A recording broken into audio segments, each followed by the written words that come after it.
second half. So let's first recap what we saw. It's a 24-0 lead for Hebron. They got 3 touchdowns by number 17, Devin Caldwell. He's got 9 carries for about 55 yards. He also has a 7-yard reception. That pass was, it was Thomas Stallworth. So Hebron last year relied very heavily on the run. Now, their quarterback, number 16, Thomas Stallworth, he has attempted 10 passes. They've done a good job rotating the running back. There's been probably 2 drops. So he's 6 of 10 for about 45 yards, no touchdowns. All of them were Caldwell on the ground. But the mobility is questionable. They had a 4th and inches earlier in the game. It was a 4th and 5. They were going to settle for a field goal. Therrell had a penalty that put him up to a 4th and inches. So they decided to go for it, and then they tried to get him on the quarterback keeper, and he was stopped short.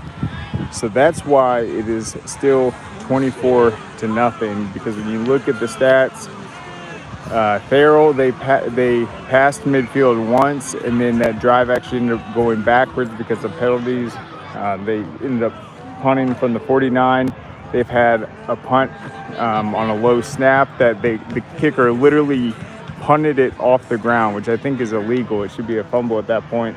They had another 5-yard punt. So they've struggled in the special teams, and then they've got about, I'd say, 50 yards of offense, but they're at like 60 yards of penalties. They got 9 penalties so far. So you never want to have more penalty yards than offensive yardage. So it's a situation where it's like 1 step forward, 2 steps back. Still, I mean, they've got playmakers. They've clearly got a running back. This is a Therrell team that was 9-2 last year, only allowed about 6 points a game. Their defense has played tough. I knew this would be a tough matchup for them, just with Hebron, all the returning talent, the ability to run the ball, being at home. But we will see what happens.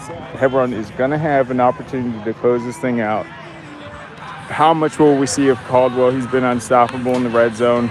It seems like the only possessions that came up empty were where Coach Guest decided not to give it to number 17. But nonetheless, we're underway. We will take a lap of this incredible stadium. Hope everyone is watching it live, maybe tuning into this later on. But let's see if we can get some good action. There's a good look at Caldwell right there. And his mother is sitting right under the TV booth right there, kind of mid-stands. And I was like, your son just scored 3 touchdowns. She was obviously happy for him, but she wouldn't know the yardage. But they haven't had to rely too much on the yardage because they've had such great field positions. But he has been spectacular. This one's going to drop short. We'll see if he's going to field it. He's got a block outside. They're going to call a hold and a gain of tacklers. So that's going to give Hebron the ball deep in their own territory. It's a pretty solid kickoff, too. Just real high, bouncing it right about the 25.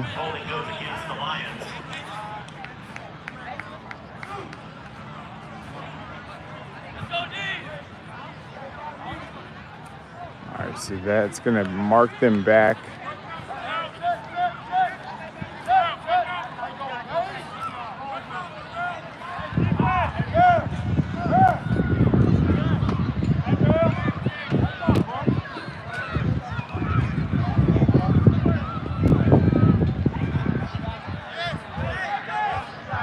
I think time of possession was about 14 minutes in favor of Therrell in that first half, about 10 for Hebron. They had the ball more, but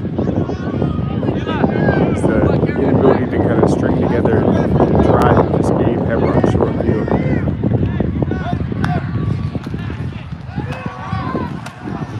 Good job establishing the run. He's still up though.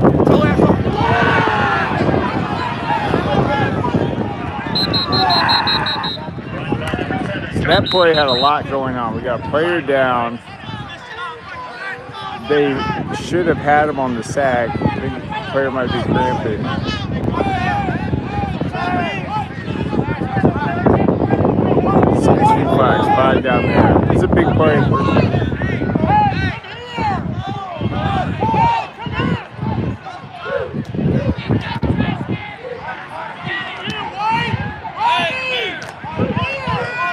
there were a lot of players, I think, on both sidelines kind of taking advantage of that broken play and just trying to crack some helmets. And unfortunately, we have a player down. So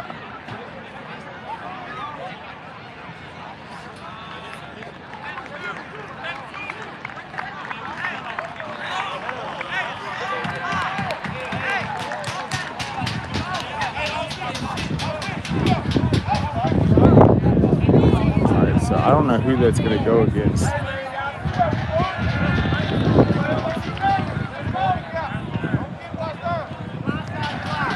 Blindside block is one of the calls, so that will go on the offense, and that's probably what we saw right there. All right, so we've got a replay of first down. So a penalty on the kickoff return, now a penalty on first down. It is 1st and 22 from their 3-yard line to start the second half. They've got a 24-0 lead.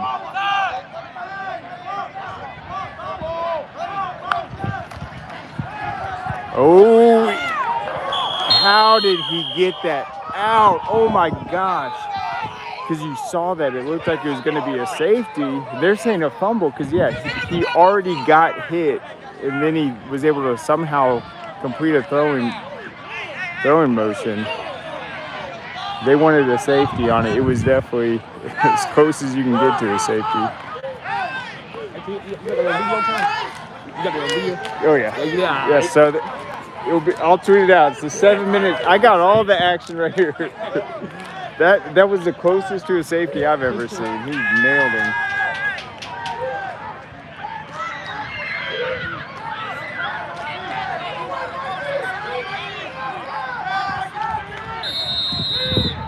All right, what do we got? Timeout. All right, so we got still second down.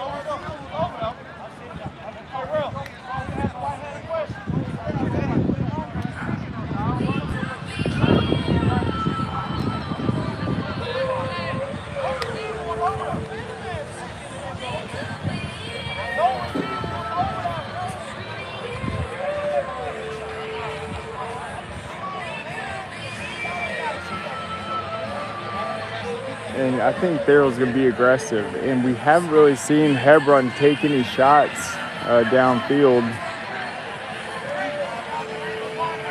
So we don't really know if they have the deep threat ability to try to get some breathing room.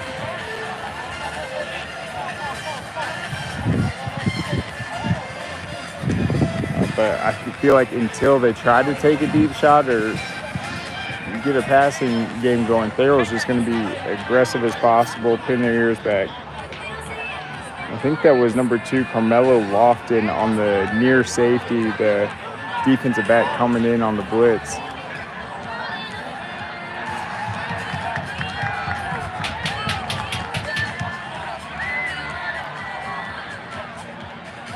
All right, so all this action, only 26 seconds have gone off the clock. It's still second down.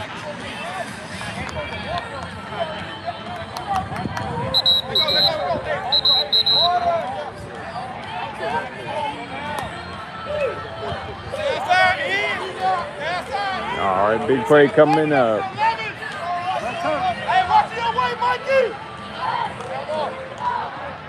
Good look at the Hebron receivers. Looks like they got second down and 22.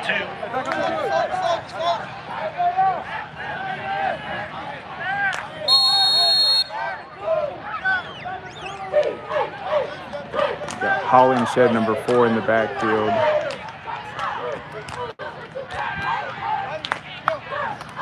Got second pass. Deep ball, there it is, just like I called it. Can they complete it? Yes, what a pass. And he stays on his feet. And that's going to be K.J. Thomas.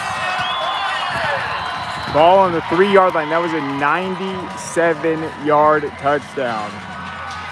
97-yard touchdown. So I'm going to end this stream right now. We'll get the tweet out. I'll come back with some more action. But that will make it, should make it, Yeah, obviously 30-0. We'll see if, okay, so yeah, 30-0, and then they'll kick the extra point. I'll be back with another stream, but that was some pretty hot action. Hebron is expanding their lead, and that was the big question I had. Will they be willing to take a shot? They did it, and that was, once again, Thomas Stallworth, the senior to senior KJ Thomas, number 2, 97-yard touchdown.